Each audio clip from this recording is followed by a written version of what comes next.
গাজওয়াতুল হিন্দ যুদ্ধ নিয়ে।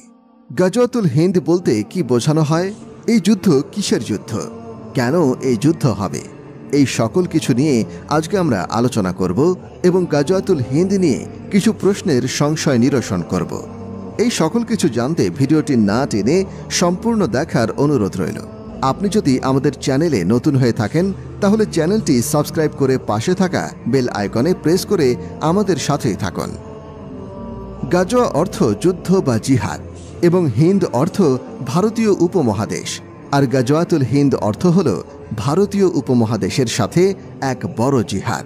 হাদিসে এসেছে, হযরত আবু হুরায়রা রাদিয়াল্লাহু আনহু থেকে বর্ণিত, আল্লাহর রাসূল সাল্লাল্লাহু আলাইহি ওয়াসাল্লাম বলেছেন, অবশ্যই তোমাদের একদল হিন্দুস্তানের সাথে জিহাদ করতে হবে। আল্লাহ সেই দলকে সফলতা দান করবেন, তারা পুরো হিন্দুস্তান দখলে আনবে। আল্লাহ ওই দলের যোদ্ধাদের জাহান্নামের আগুন থেকে মুক্তি দেবেন এবং তাদের সফলতা দান করবেন। আবু হুরায়রা রাদিয়াল্লাহু আনহু বলেন, আমি যদি ওই যুদ্ধে অংশগ্রহণ করতে পারি তাহলে আমি আমার সকল নতুন পুরাতন আসবাবপত্র বিক্রি করে দেব এবং জিহাদে অংশ নেব, কারণ ওই যুদ্ধে অংশ নিতে পারলে আমি হতাম জাহান্নামের আগুন থেকে মুক্ত। একথা শুনে রাসূল সাল্লাল্লাহু আলাইহি ওয়াসাল্লাম মুচকি হাসলেন এবং বললেন, হে আবু হুরায়রা, তা তো অনেক দূরে। অন্য হাদিসে এসেছে, গাজওয়াতুল হিন্দের যোদ্ধাদের বদর ও উহুদের যুদ্ধের সমান সম্মান দেয়া হবে। সুবহানাল্লাহ। আল্লাহর রাসূল সাল্লাল্লাহু আলাইহি ওয়াসাল্লাম বলেন, আমার উম্মার দুইটি দলকে আল্লাহ তাআলা জাহান্নাম থেকে মুক্তি দেবেন। এক, যারা হিন্দের অর্থাৎ ভারতের বিরুদ্ধে লড়ে যাবে। দুই, যারা হযরত ঈসা ইবনে মারিয়াম আলাইহিস সালামের সঙ্গী হবে। সূত্র মুসনাদে আহমদ, নাসাই শরীফ 3175। হযরত আবু হুরায়রা রাদিয়াল্লাহু আনহু বলেন, রাসূলুল্লাহ সাল্লাল্লাহু আলাইহি ওয়াসাল্লাম আমাদেরকে গাজওয়াতুল হিন্দ সম্পর্কে ওয়াদা করেছেন। আমি যদি এতে অংশগ্রহণের সুযোগ পেতাম তাহলে আমি এর জন্য আমার সকল শক্তি ও সম্পদ ব্যয় করে দিতাম। যদি আমি এতে নিহত হতাম তাহলে আমি অতি উত্তম শহীদদের একজন হতাম, আর যদি ফিরে আসতে পারতাম তবে একজন মুক্ত আবু হুরায়রা হতাম। ইমাম বাইহাকি রাহিমাহুল্লাহ অনুরূপ শব্দগুলো উল্লেখ করেছেন আস-সুনান আল কুবরাতে। আর একটি বর্ণনায় একটি শব্দ যোগ হয়েছে। আর হাদিসগুলো থেকে জানা যায় যে শেষ জামানায় হিন্দুস্তানের সাথে মুসলমানদের একটা বড় যুদ্ধ হবে। সেই যুদ্ধের সৈনিকরা জান্নাতে যাবে। তারা ওই জিহাদের মাধ্যমে পুরো হিন্দুস্তান দখল করবে এবং ইসলামী রাষ্ট্রবিধান কায়েম করবে। সেই যুদ্ধটাই হল গাজওয়াতুল হিন্দ। একটি সংশয় নিরসন, গাজওয়াতুল হিন্দ কি হয়ে গেছে? গাজওয়ায়ে হিন্দ বা হিন্দুস্তানের যুদ্ধের ব্যাপারে আলেমদের বহু অভিমত পাওয়া যায়। কারো মতে তা ঘটে গেছে বিশেষ করে মোহাম্মদ বিন কাসিমের সময়, আবারও কারো মতে খলিফা মাহাদি হাফিজাহুল্লাহ এর নেতৃত্বে হবে। আবার কারো অভিমত হলো এটা গুরুত্বপূর্ণ হলে এর সম্পর্কে কোনো হাদিস নেই কেন। আসুন হাদিসগুলো দেখে আসি। হযরত আবু হুরায়রা রাদিয়াল্লাহু আনহুর দ্বিতীয় হাদিস। হযরত আবু হুরায়রা রাদিয়াল্লাহু আনহু থেকে বর্ণিত, নবী করিম সাল্লাল্লাহু আলাইহি ওয়াসাল্লাম আলোচনা করলেন এবং বললেন, অবশ্যই তোমাদের একটি দল হিন্দুস্তানের বিরুদ্ধে যুদ্ধ করবে। আল্লাহ তাআলা ওই মুজাহিদদেরকে বিজয় দান করবেন। এমনকি ওই মুজাহিদরা হিন্দু শাসকদেরকে ডান্ডা বেরি পরিয়ে বন্দী করে নিয়ে আসবে। এই মহান জিহাদের বরকতে ওই মুজাহিদদেরকে ক্ষমা করে দেয়া হবে। অতঃপর যখন সেই বিজয়ী মুসলিমরা ফিরে আসবে তখন ঈসা ইবনে মারিয়াম আলাইহিস সালামকে সিরিয়াতে পাবে। হযরত আবু হুরায়রা রাদিয়াল্লাহু আনহু বললেন, আমি যদি সেই গাজওয়া পেয়ে যাই তাহলে আমি আমার নতুন ও পুরাতন সকল সম্পদ বিক্রি করে দেব এবং তাতে অংশগ্রহণ করব। যখন আল্লাহ তাআলা আমাকে বিজয় দান করবেন এবং আমি ফিরে আসব তখন আমি এক মুক্ত আবু হুরায়রা হয়ে ফিরে আসব। যে সিরিয়াতে এমন মর্যাদা নিয়ে ফিরে আসবে সে সেখানে ঈসা ইবনে মারিয়াম আলাইহিস সালামকে পাবে। হে আল্লাহর রাসূল সাল্লাল্লাহু আলাইহি ওয়াসাল্লাম, ওই সময় আমার একান্ত ইচ্ছা হলো যে আমি তার নিকট পৌঁছে তাকে বলবো যে আমি আপনার সাহাবী। বর্ণনাকারী বলেন, নবীজি সাল্লাল্লাহু আলাইহি ওয়াসাল্লাম আবু হুরায়রা রাদিয়াল্লাহু আনহুর এই কথা শুনে মুচকি হাসলেন এবং হাসি দিয়ে বললেন, অনেক কঠিন। এই হাদিসটি নাইম ইবনে হাম্মাদ রাহিমাহুল্লাহ তার কিতাবুল ফিতানে বর্ণনা করেছেন। ইসহাক ইবনে রাহুবিয়া রাহিমাহুল্লাহ তার মুসনাদে উল্লেখ করেছেন। তার বর্ণনায় কিছুটা সংযোজন রয়েছে, তাই তার বর্ণনাও আমরা নিম্নে হুবহু উল্লেখ করে দিচ্ছি। হযরত আবু হুরায়রা রাদিয়াল্লাহু আনহু বলেন, একদিন রাসূল সাল্লাল্লাহু আলাইহি ওয়াসাল্লাম হিন্দুস্তানের আলোচনা করতে গিয়ে বললেন, নিশ্চয়ই তোমাদের দল হিন্দুস্তানের বিরুদ্ধে যুদ্ধ করবে এবং আল্লাহ তাআলা ওই মুজাহিদদেরকে বিজয় দান করবেন। এমনকি ওই মুজাহিদরা হিন্দুদের শাসকদেরকে ডান্ডা বেরি পরিয়ে বন্দী করে নিয়ে আসবে। আল্লাহ তাআলা ওই সকল মুজাহিদদেরকে ক্ষমা করে দেবেন। অতঃপর যখন তারা ফিরে আসবে তখন ঈসা ইবনে মারিয়াম আলাইহিস সালামকে সিরিয়াতে পাবেন। হযরত সাফওয়ান ইবনে আমর রাদিয়াল্লাহু আনহুর হাদিস। হযরত সাফওয়ান ইবনে আমর রাদিয়াল্লাহু আনহু থেকে বর্ণিত এবং হুকুমের দিক থেকে মারফু দরজার অন্তর্ভুক্ত। তিনি বলেন, তাকে কিছু লোক বলেছেন, নবীজি সাল্লাল্লাহু আলাইহি ওয়াসাল্লাম বলেছেন, আমার উম্মতের কিছু লোক হিন্দুস্তানের বিরুদ্ধে যুদ্ধ করবে। আল্লাহ তাআলা ওই মুজাহিদদেরকে বিজয় দান করবেন। এমনকি ওই মুজাহিদরা হিন্দুদের শাসকদেরকে ডান্ডা বেরি পরা অবস্থায় পাবে। আল্লাহ তাআলা ওই সকল মুজাহিদদেরকে ক্ষমা করে দেবেন। যখন তারা সিরিয়াতে ফিরে আসবে তখন ঈসা ইবনে মারিয়াম আলাইহিস সালামকে সেখানে পাবে। এই হাদিসটি নাইম ইবনে হাম্মাদ রাহিমাহুল্লাহ তার কিতাবুল ফিতানে বর্ণনা করেছেন। হযরত আবু হুরায়রা রাদিয়াল্লাহু আনহুর প্রথম হাদিস। সর্বপ্রথম হাদিস আবু হুরায়রা রাদিয়াল্লাহু আনহু থেকে বর্ণিত। তিনি বলেন, আমার প্রাণপ্রিয় বন্ধু রাসূল সাল্লাল্লাহু আলাইহি ওয়াসাল্লাম আমাকে এই উম্মতের মাঝে সিন্ধু ও হিন্দের দিকে বাহিনী রওনা হবে। আমার যদি এমন কোনো বাহিনীতে অংশগ্রহণের সুযোগ হয় এবং আমি তাতে অংশগ্রহণ করে শহীদ হয়ে যাই তাহলে ঠিক আছে, আর যদি ফেরত আসি তাহলে একজন মুক্ত আবু হুরায়রা হব, যাকে আল্লাহ তাআলা জাহান্নাম থেকে মুক্ত করে দিয়েছেন। এই বাক্যের সাথে এই হাদিসটি শুধুমাত্র ইমাম আহমদ ইবনে হাম্বাল রহিমাহুল্লাহ তার মুসনাদে বর্ণনা করেছেন এবং ইবনে কাসির রহিমাহুল্লাহ তার উদ্ধৃতিতেই আল বিদায়া ওয়ান নেহাতে বর্ণনা করেছেন। কাজী আহমদ শাকের মুসনাদে আহমদের ব্যাখ্যা গ্রন্থে এই হাদিসকে হাসান আখ্যা দিয়েছেন। ইমাম নাসাই রহিমাহুল্লাহ তার কিতাব আল সুনানুল মুজতাবা এবং আস সুনানুল কুবরা উভয়টিতেই নিম্নের বাক্যের সাথে বর্ণনা করেছেন। নবীজি সাল্লাল্লাহু আলাইহি ওয়াসাল্লাম তাদের সাথে গাজওয়াতুল হিন্দের ওয়াদা করেছেন। হযরত আবু হুরায়রা রাদিয়াল্লাহু আনহু বলেন, আমি যদি তাতে অংশগ্রহণের সুযোগ পাই তাহলে আমি আমার জীবন ও সম্পদ তাতে খরচ করে দেব, আর যদি নিহত হয়ে যাই তাহলে আমি সর্বোত্তম শহীদদের অন্তর্ভুক্ত হব, আর যদি ফেরত আসি তাহলে এক মুক্ত আবু হুরায়রা হব। ইমাম বাইহাকি রাহিমাহুল্লাহ আস সুনানুল কুবরাতে এই বাক্যের সাথে বর্ণনা করেছেন। তার অন্য একটি বর্ণনায় আরেকটি অতিরিক্ত বাক্য রয়েছে। মুসাদ্দাদ ইবনে দাউদের উদ্ধৃতিতে ইমাম আবু ইসহাক ফাজারি ইব্রাহিম ইবনে মুহাম্মদ রহিমাহুল্লাহ মুহাদ্দিসে শাম এবং মুজাহিদ আলেম, মৃত্যু 188 হিজরি, এর সম্পর্কে বলেছেন, তিনি বলতেন, আমার ইচ্ছা হলো, হায়, আমি যদি এই গাজওয়া সমূহের পরিবর্তে যা আমি রোম দেশে লড়েছি মারেবদ অর্থাৎ আরব থেকে হিন্দুস্তান পর্যন্ত পূর্ব দিকের কোনো অঞ্চলে সংঘটিত গাজওয়া সমূহে অংশগ্রহণ করতে পারতাম। মন্তব্য: এই হাদিসগুলো যদি সত্যি হিসেবে ধরা হয় তাহলে এখানে শুধু হিন্দুস্তান নয় বরং তার পূর্ব জেরুজালেম বিজয়ের কথা বলা হয়েছে, আর জেরুজালেম বিজয় হবে হাদিস দ্বারা প্রমাণিত। এরপর জেরুজালেমের খলিফা হিন্দ ও সিন্ধে বাহিনী পাঠাবেন। হযরত আব্দুল্লাহ ইবনে হারিস রাদিয়াল্লাহু আনহু থেকে বর্ণিত, রাসূলুল্লাহ সাল্লাল্লাহু আলাইহি ওয়াসাল্লাম বলেন, পূর্ব দিকে অর্থাৎ খোরাসান থেকে কিছু লোক বেরিয়ে আসবে যারা ইমাম মাহদীর খেলাফত প্রতিষ্ঠায় সহযোগিতা করবে এবং খেলাফত প্রতিষ্ঠা সহজ করে দিবে। সহিহ মুসলিম খণ্ড 3 হাদিস নম্বর 2896, সুনানে ইবনে মাজা খণ্ড 3 হাদিস নম্বর 4088, মুসনাদে আহমদ খণ্ড 5 পৃষ্ঠা 277, কানজুল উম্মাহ খণ্ড 14 পৃষ্ঠা 246, মিশকাত শরীফ কিয়ামতের আলামত অধ্যায়। পূর্ব দিকে খোরাসান থেকে কিছু লোক বের হয়ে আসবে যারা ইমাম মাহদীর খেলাফত প্রতিষ্ঠায় সহযোগিতা করবেন এবং খেলাফত প্রতিষ্ঠা সহজ করে দিবেন। সহিহ মুসলিম খণ্ড 3 হাদিস নম্বর 2896, মুসনাদ ইবনে মাজা খণ্ড 3 হাদিস নম্বর 4088। যখন তোমরা দেখবে কালো পতাকাগুলো খোরাসানের দিক থেকে এসেছে তাহলে তাদের সাথে যুক্ত হয়ে যেও, কেননা তাদেরই মাঝে আল্লাহর খলিফা মাহদী থাকবে। মুসনাদে আহমদ খণ্ড 5 পৃষ্ঠা 277, কানজুল উম্মাল খণ্ড 14 পৃষ্ঠা 246, মিশকাত শরীফ কিয়ামতের আলামত অধ্যায়। ওই দিক থেকে একটি দল আসবে, হাত দিয়ে তিনি পূর্ব দিকে ইশারা করলেন। তারা কালো পতাকাবাহী হবে। তারা সত্যের পূর্ণ ইসলামী শাসনের দাবি জানাবে, কিন্তু তাদেরকে দেয়া হবে না।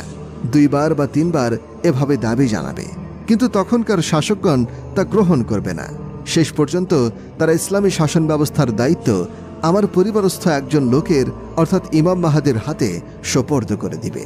সেই জমিনকে ন্যায় ও নিষ্ঠার মাধ্যমে ভরে দিবে, ঠিক যেমন ইতোপূর্বে অন্যায় অত্যাচারের মাধ্যমে ভরে দেয়া হয়েছিল। সুতরাং তোমাদের মধ্যে যে কেউ এই সময় জীবিত থাকে, তবে অবশ্যই তাদের দলে এসে শরিক হয়ে যেও, যদিও বরফের উপরে কনুইয়ের ভর দিয়ে আসতে হয়।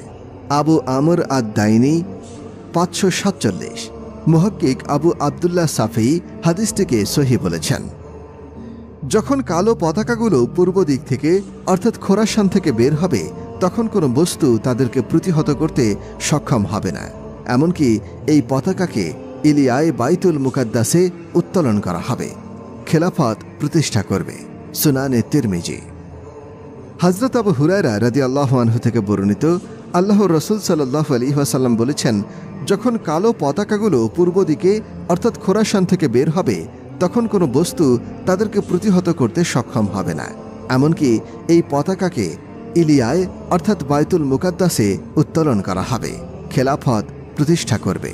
সুনানে তিরমিজি হাদিস নম্বর 2269, মুসনাদে আহমদ হাদিস নম্বর 8760। হযরত সাওবান রাদিয়াল্লাহু আনহু থেকে বর্ণিত, রাসূল সাল্লাল্লাহু আলাইহি ওয়াসাল্লাম বলেছেন, তোমাদের ধন ভাণ্ডারের নিকটে 3 জন বাদশাহের সন্তান যুদ্ধ করতে থাকবে, কিন্তু ধনভাণ্ডার তাদের 2 জনের একজনেরও হস্তগত হবে না। তারপর পূর্ব দিকে খোরাসান থেকে কতগুলো কালো পতাকাবাহী আত্মপ্রকাশ করবে। তারা তোমাদের সাথে এমন ঘোরতর লড়াই করবে যেমনটি কোনো সম্প্রদায় তাদের সঙ্গে করেনি। বর্ণনাকারী বলেন, তারপর নবীজি সাল্লাল্লাহু আলাইহি ওয়াসাল্লাম আরও একটি বিষয় উল্লেখ করে বললেন, তারপর আল্লাহর খলিফা মাহদীর আবির্ভাব ঘটবে। তোমরা যখনই তাদেরকে দেখবে, তার হাতে বাইয়াত নেবে। যদি এই জন্য তোমাদেরকে বরফের উপর দিয়ে হামাগুড়ি খেয়ে যেতে হয়, তবুও যাবে। সে হবে আল্লাহর খলিফা মাহদী। সুনানে ইবনে মাজাহ খণ্ড 2 পৃষ্ঠা 1367, মুস্তাদরাকে হাকিম খণ্ড 4 পৃষ্ঠা 510। তার মানে বোঝা যায় এই যুদ্ধ শেষ জামানের সাথে সম্পর্কিত। আর মুহাম্মদ বিন কাসিম মুলতান সহ সিন্ধু বিজয় করেছেন, পুরো হিন্দ নয়। রাসূল সাল্লাল্লাহু আলাইহি ওয়াসাল্লামের যুগে হিন্দ বলতে ভারত, বাংলাদেশ, শ্রীলঙ্কা, মিয়ানমার, নেপাল, ভুটান বোঝাত। আর সিন্ধু ছিল পাক আর তিব্বত বলতে লাদাখ সহ চীনকে বোঝাত। ইংরেজরা এসে পাকিস্তানকেও প্রথম হিন্দ বলে অভিহিত করে। মুহাম্মদ বিন কাসিমকে পাঠানো হয় বসরা হতে, জেরুজালেম হতে নয়। আর হাজ্জাজ বিন ইউসুফ তাকে পাঠিয়েছিলেন।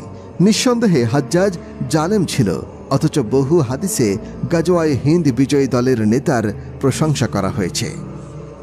এবার আসি, যেহেতু যুদ্ধে বিজয়ী দল ও বিজয় জেরুজালেম বিজয়ের পরে হবে, তাই অনেক আলেমের অভিমত হল খলিফা মাহাদী হাফিজাহুল্লাহ এর সময় শুরু হবে। আসলে হাদিসে বিজয় ও বিজয়ের কথা বলা হয়েছে, শুরু হবার কথা আসেনি। যেমন মক্কা বিজয় বা বিজয়ী দল অল্প সময় হলেও তার পটভূমি ছিল বহু পূর্বে বদর উহুদের যুদ্ধে হয়েছিল, তেমনি গাজওয়ায়ে হিন্দের সূচনা হয়েছিল বহু পূর্বে। তাই বলা যায় যে গাজওয়াতুল হিন্দ এখনো হয়নি, ভবিষ্যতে হবে। আমরা জানি পবিত্র কুরআনে বর্ণিত 44 নম্বর সূরা হচ্ছে আদ-দুখান। দুখান অর্থ ধোঁয়া। আর এই সূরার নামকরণ করা হয়েছে সূরায় বর্ণিত ধোঁয়ার আগমন ঘটার কাহিনী হতে। আল্লাহ তাআলা ইরশাদ করেন, অতএব অপেক্ষা করো সেই দিনের, যেদিন স্পষ্ট ধোঁয়ায় আচ্ছন্ন হবে আকাশ, তা আবৃত করে ফেলবে লোকদেরকে। এটা যন্ত্রণাদায়ক শাস্তি। তারা বলবে, হে আমাদের রব, আমাদের থেকে শাস্তি দূর করুন, নিশ্চয়ই আমরা মুমিন হব। তারা কি উপদেশ গ্রহণ করবে? অথচ ইতোপূর্বেই তাদের কাছে এসেছে স্পষ্ট এক রাসূল। তারপর তারা তার থেকে মুখ ফিরিয়ে নিয়েছিল এবং বলেছিল, এ এক শিক্ষাপ্রাপ্ত পাগল। যেদিন আমরা প্রবলভাবে পাকড়াও করব, সেদিন নিশ্চয়ই আমরা হব প্রতিশোধ গ্রহণকারী। সূরা আদ-দুখান আয়াত 10 থেকে 16। অর্থাৎ এখানে একটা ভবিষ্যতের কথা বলা হয়েছে, যেদিন আকাশ ধোঁয়ায় ছেয়ে যাবে, মানুষকে আযাবে ঘিরে ফেলবে ওই ধোঁয়া।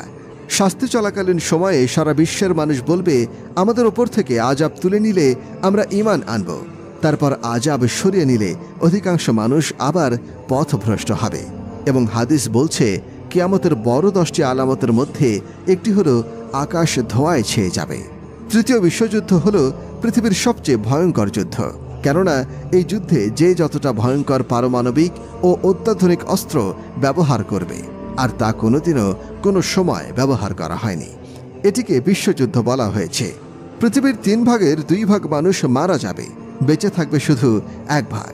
হাদিসে বলা হয়েছে, ইমাম মাহদির প্রকাশের পূর্বেই মহাযুদ্ধ হবে। পৃথিবীর অর্ধেকের বেশি মানুষ মারা পড়বে। ইমাম মাহদি আগমনের সঠিক জ্ঞান রাখলেই বুঝতে পারবেন কি হতে চলেছে এই সময়। যদি বিশ্বযুদ্ধ বেঁধে যায়, তাহলে বিশ্বযুদ্ধের বেশি সময় লাগবে না, কারণ এখন তো আর তরবারি দিয়ে যুদ্ধ হবে না। পারমাণবিক অস্ত্রশস্ত্র সহ সকল মারাত্মক যুদ্ধাস্ত্র মাত্র হাতে কয়েক মিনিটের মধ্যেই ধ্বংস করে দিতে পারে এর বৃহত্তম অংশ। বিশ্বযুদ্ধের পর আর আধুনিকতা থাকবে না, আর বিল্ডিংগুলো মাথার উপরে পাহাড়ের মতো দাঁড়িয়ে থাকবে না। হাতে হাতে আর স্মার্টফোন থাকবে না, ঘরে ঘরে টিভি, ফ্যান, ফ্রিজ এগুলো থাকবে না। আধুনিকতার কোনো অংশের অস্তিত্ব থাকবে না, কারণ এই সকল অস্ত্র যখন গোটা বিশ্বে বিস্ফোরিত হবে, তখন বিশ্বের দেশগুলো ধ্বংসপ্রাপ্ত হবে এবং আগুনের খেলার মাধ্যমে সকল বিদ্যুৎ উৎপাদন প্রক্রিয়া নষ্ট হয়ে যাবে। সকল ইঞ্জিন চালানোর জ্বালানি জ্বলে পুড়ে শেষ হয়ে যাবে। কোনো ধরনের ইঞ্জিন সৃষ্টি করা যাবে না, ম্যাগনেট অ্যাকশন নষ্ট হয়ে যাবে। এভাবেই পৃথিবী থেকে আধুনিকতা চিরতরে বিদায় নেবে। আমরা জানি হযরত নূহ আলাইহিস সালাম ছিলেন আল্লাহর প্রেরিত রাসূল। আল্লাহ তাআলা নূহ আলাইহিস সালামকে 950 বছর জীবন দান করেছিলেন। তিনি এক পুরুষের পর দ্বিতীয় পুরুষকে, অতঃপর তৃতীয় পুরুষকেও শুধু এই আশায় দাওয়াত দিয়েছিলেন যে তারা ঈমান আনবে। কিন্তু শতাব্দীর পর শতাব্দী অক্লান্তভাবে দাওয়াত দেওয়ার সত্ত্বেও তারা ঈমান আনেনি। মূলত এই সময় নূহ আলাইহিস সালাম এর কওম জনবল ও অর্থবলে বিশ্বে অপ্রতিদ্বন্দ্বী ছিল। সংখ্যার দিক থেকে ইরাকের ভূখণ্ড ও পাহাড়ে তাদের আবাস সংকলন হচ্ছিল না। আল্লাহর চিরন্তন নীতি এই যে নীতি অবাধ্য জাতিকে সাময়িকভাবে অবকাশ দেন। নূহ আলাইহিস সালামের কওম সংখ্যা, শক্তি ও ধনাঢ্যতার শিখরে উপনীত হয়ে দিকবিদিক জ্ঞান হারিয়ে ফেলেন। তারা নূহ আলাইহিস সালামের দাওয়াতকে তাচ্ছিল্য ভরে প্রত্যাখ্যান করে। নূহ আলাইহিস সালাম তাদেরকে দিবারাত্রি দাওয়াত দিচ্ছিল, কখনো গোপনে, কখনো প্রকাশ্যে, অর্থাৎ সকল পন্থা অবলম্বন করে তিনি নিজ কওমকে দিনের পথে ফিরিয়ে আনতে চেষ্টা করেন। কিন্তু কওমের নেতারা বলল, হে নূহ, তুমি যদি বিরত না হও তবে পাথর মেরে তোমার মস্তক চূর্ণ করে দেয়া হবে। তবুও বারবার আশাবাদী হয়ে নূহ আলাইহিস সালাম সবাইকে দাওয়াত দিতে থাকেন আর তাদের জন্য দোয়া করতে থাকেন, হে আমার পালনকর্তা, তুমি আমার কওমকে রক্ষা করো, কেননা তারা জানে না। ওইদিকে তার সম্প্রদায়ের অনীহা, অবজ্ঞা আর তাচ্ছিল্য ক্রমে বৃদ্ধি পেতে থাকে। মুহাম্মদ ইবনে ইসহাক বলেন, নিহত কোনো ব্যক্তি ব্যতীত অন্য কোনো নবী তার কওমের নিকট থেকে নূহ আলাইহিস সালামের মতো নির্যাতন ভোগ করেননি। বলা চলে যে তাদের অহংকার এবং অত্যাচার চরম সীমায় পৌঁছে গিয়েছিল এবং পাপ পূর্ণ হয়ে গিয়েছিল। ফলে এক পর্যায়ে নূহ আলাইহিস সালাম নিজের কওমকে ডেকে বললেন, হে আমার কওম, যদি তোমাদের মাঝে আমার অবস্থিতি এবং আল্লাহর আয়াতসমূহের মাধ্যমে তোমাদের উপদেশ দেওয়া ভারী বলে মনে হয়, তবে আমি আল্লাহর উপরে ভরসা করছি। এখন তোমরা তোমাদের যাবতীয় শক্তি একত্রিত করো এবং তোমাদের শরীকদেরকে সমবেত করো, যাতে তোমাদের মধ্যে কোনো রকম দ্বিধা সংকোচ না থাকে। অতঃপর আমার ব্যাপারে একটা ফয়সালা করে ফেলো এবং আমাকে মোটেও অবকাশ দিও না। এরপরেও যদি তোমরা মুখ ফিরিয়ে নাও, তবে জেনে রেখো আমি তোমাদের কাছে কোনো রকম বিনিময় কামনা করি না। আমার বিনিময় কেবলমাত্র আল্লাহর নিকটেই রয়েছে, আর আমার প্রতি নির্দেশ রয়েছে যেন আমি আত্মসমর্পণকারীদের অন্তর্ভুক্ত হই। কিন্তু তারপরেও তারা তাকে মিথ্যা প্রতিপন্ন করল। বলা বাহুল্য যে এটা ছিল কওমের দুরাচার নেতাদের প্রতি নূহ আলাইহিস সালামের ছুড়ে দেওয়া চ্যালেঞ্জ, যার মোকাবেলা করা তাদের পক্ষে আদৌ সম্ভব ছিল না। বর্তমান জামানায় আমরা দেখছি নূহ আলাইহিস সালামের জামানায় গজব এসেছিল 2টি কারণে। 1, দাম্ভিকতা ও অহংকার করে আল্লাহ বিমুখ হওয়া। 2, হযরত নূহ আলাইহিস সালামের দাওয়াত অস্বীকার করে তার উপরে অন্যায়, অবিচার, অত্যাধিক অত্যাচার করার কারণে। আমাদের বর্তমান জামানার দিকে তাকালে একই চিত্রই দেখা যায়। যদি কখনো কোনো জাতি পাপাচারে লিপ্ত হয় তখন তাদেরকে ততক্ষণ পর্যন্ত আল্লাহ তাআলা ধ্বংস করে দেন না যতক্ষণ না সেখানে তার পক্ষ থেকে একজন সতর্ককারী না পাঠান। প্রতিদিন নতুন নতুন ভিডিও পেতে আমাদের চ্যানেলটি অবশ্যই সাবস্ক্রাইব করুন এবং পাশে থাকা বেল আইকনটি প্রেস করতে ভুলবেন না। এবং সেই সাথে আপনার যে কোনো মতামত আমাদের জানাতে আমাদের ভিডিওতে অবশ্যই কমেন্ট করুন। আশা করি আপনারা সবাই ভালো থাকবেন এবং সুস্থ থাকবেন। আসসালামু আলাইকুম ওয়া রাহমাতুল্লাহি ওয়া বারাকাতুহু।